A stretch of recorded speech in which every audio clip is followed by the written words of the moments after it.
The World Health Organization estimates that globally 1 in 10 people may have contracted the coronavirus.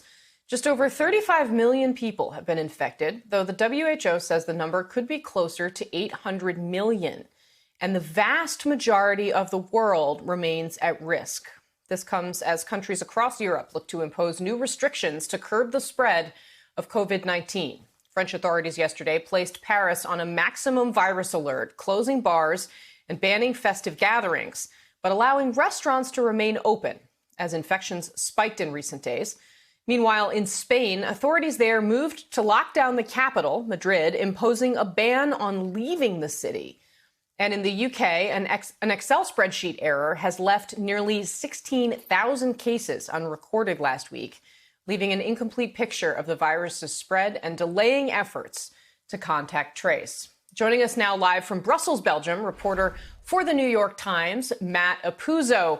Matt, good morning. It's great to have you on the show. I realize it's not quite so early where you are, but we really appreciate it nonetheless. I think a lot of us are wondering, it's so hard to step back with the way the news cycle is here in the U.S. and think about or, spend time focusing on how it's being perceived abroad. So I'm just curious, what has your experience been there of watching what's happened to the president of the United States over the course of the last couple days? And is there a level of concern about the national security implications of that as well? Sure. I think obviously the health of the president is really important to governments around the world. Everybody benefits from a stable, healthy president in the White House, no matter who it is. The thing that I'm hearing and the thing that I think is really on the lips of everybody here in Europe is when you look back over generations post-World War II, right, the United States and Western and top public health officials around the world have always been in lockstep on international public health emergencies. And so they were really taken aback by the president coming out of the hospital and saying, don't worry about COVID. That's really the opposite of the language that public health officials and national leaders are trying to get people to understand here as we battle this new wave. Matt, to that very point, I mean, and we saw Boris Johnson, obviously, who also was sidelined with coronavirus, come out of the hospital with a much different message and, in fact, sort of redirect some of the policies that he was following and underscoring in the wake of his own illness.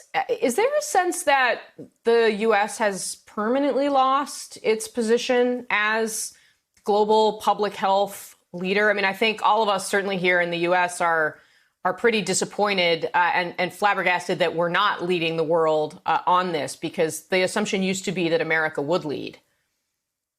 Well, I mean, if you look at the raw numbers, I mean, we're up there with Brazil and in India, and the language that's coming out of the White House is not in line with where the World Health Organization is. We're talking now about the United States pulling out of the World Health Organization at a time when most international health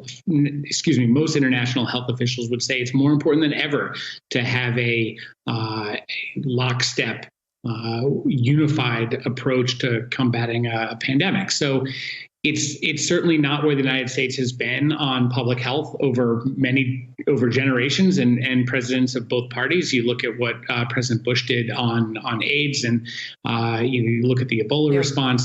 It's been a change. It's obviously a significant change. All right, the New York Times Matt Apuzzo with The View from Brussels. Thank you very much. It's always great to see you, my friend. Hope to see you again soon.